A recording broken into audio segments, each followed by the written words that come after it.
حضرت ابو ہریرہ سے روایت ہے کہ رسول اللہ صلی اللہ علیہ وسلم نے فرمایا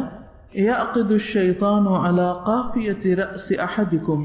اذا هو نام 3 عقد یضرب علی مکان کل عقدۃ علیک لیل طویل فرقد فإن استيقظ فذكر الله انحلت عقدۃ فإن تودع انحلت عقدۃ فإن صلى انحلت عقده فأصبح نشيطا طيب النفس وإلا أصبح خبيث النفس کسلان۔ صحیح البخاری۔ شیطان تم میں سے ہر ایک کی گردن پر جب وہ سو جاتا ہے 3 گرہیں لگا دیتا ہے، ہر ایک گرہ پر پھونک مارتا ہے کہ ابھی رات بڑی لمبی ہے، سوئے رہو۔ تو جب کوئی بیدار ہوتا ہے اور اللہ کا ذکر کرتا ہے تو ایک گرہ کھل جاتی، اور جب وضو کرتا ہے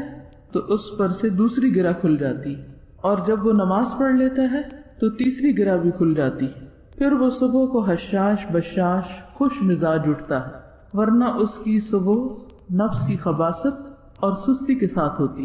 اس کیفیت کا آپ سب نے ایکسپیرینس کیا ہوگا کہ انسان جب رات کو سو رہا ہوتا ہے تو اس کو خیال آتا ہے کہ کہیں صبح تو نہیں ہوگی، پھر کہتے ہیں نہیں ابھی کافی وقت ہے، ابھی کافی وقت ہے، اور پھر اسی میں ہی تہجد بھی چلی جاتی ہے اور بعض اوقات فجر بھی لیٹ ہو جاتی ہے۔ تو کرنا کیا چاہیے کہ جب آنکھ کھل جائے تو انسان اللہ کو یاد کرنے لگے۔ اس کا فائدہ یہ ہوگا کہ اس کے اوپر سے شیطان کا اثر دور ہوگا اور اس کو اٹھنا آسان ہو جائے گا۔ بعض کہتے ہیں نا کہ اٹھنا مشکل لگتا ہے، تو اٹھنے کی آسانی کے لیے ذکر ضروری ہے۔ حضرت حذیفہ رضی اللہ عنہ سے روایت ہے کہ رسول اللہ صلی اللہ علیہ وسلم جب جاگتے تو فرماتے الحمد للہ الذی احیانا بعدما اماتنا والیہ النشور، تمام تعریف اللہ کے لیے ہے جس نے ہمیں مرنے یعنی سونے کے بعد دوبارہ زندگی دی اور اسی کی طرف لوٹ کر جانا ہے۔ تو اس سے بھی کیا پتہ چلتا ہے کہ آپ جو صبح کے وقت ذکر فرماتے اس کے بھی مخصوص الفاظ تھے، اور پھر اس سے بھی پتہ چلتا ہے کہ سونا جو ہے وہ مرنے کی طرح ہے۔ بعدما اماتنا، یہاں نیند کے لیے موت کا لفظ استعمال ہوا ہے، وَإِلَيْهِ النُّشُورُ، اور اسی کی طرف لوٹ کر جانا ہے، یعنی مرنے کے بعد جب جی اٹھیں گے تو اللہ کے حضور حاضر ہوں گے۔ تو ہماری روزانہ کی روٹین میں بھی کیا ہونا چاہیے کہ سونے کے بعد جب ہم جاگیں تو اللہ کے حضور حاضر ہو جائیں، اور کاموں کی طرف نہ جائیں بلکہ پہلے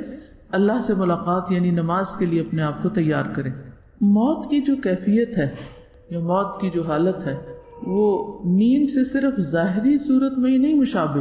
کئی اعتبار سے اس میں شباہت ہے۔ نیند کے دوران ہماری کیفیت کیا ہوتی ہے، خواب کس قسم کے دیکھتے ہیں، نیند کی کیفیت کیا ہے، اس میں رات کے اندھیرے میں کیا بہت وحشت ہوتی ہے، بہت خوف آتا ہے، گھبراہٹ ہوتی ہے، نیند ٹھیک نہیں ہے، خواب پریشان کن ہے۔ کبھی کبھار تو سب کے ساتھ ہوتا ہے، لیکن کیا ایک ریگولر روٹین میں ایسا سب کچھ ہو رہا ہے؟ پھر یہ کہ اس میں ہمیں اطمینان اور سکون کس چیز سے حاصل ہوتا ہے؟ تو قبر میں انسان کی کیفیت ایسے ہی ہوگی جیسے بستر میں ہے، یعنی بستر بھی ایک قبر کی مشابہت رکھتا ہے۔ اور آپ نے اکثر دیکھا ہوگا کہ جب کوئی شخص سویا ہوا ہوتا ہے، سو رہا ہے اور اوپر سے رضائی اوڑھی ہوئی ہے، تو دور سے اگر آپ سوئے ہوئے لوگوں کو دیکھیں اور قبرستان کو دیکھیں تو کافی حد تک شباہت ظاہر میں بھی نظر آ رہی ہوتی، اور پھر اسی طرح اس کیفیت میں بھی اور اس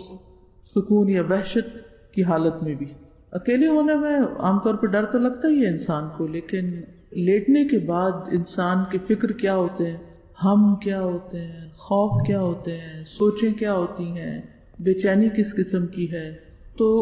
جس طرح دن زندگی کی علامت ہے اور رات یا نیند موت کی علامت ہے یا موت سے قریب ہے، اسی طرح زندگی کے گزرنے کے بعد یعنی دن سارا ہمارا مشغول ہوتا ہے نا، تو بہت سی باتیں رات کو سوتے وقت یاد آ رہی ہوتی ہیں، یا سونے کے بیچ میں جو آنکھ کھلتی ہے، آدھی رات کو آنکھ کھل جاتی ہے، کسی وقت بھی آنکھ کھل جاتی، تو اس وقت ہماری کیفیت کیا ہوتی؟ وہ ہمارے ضمیر کی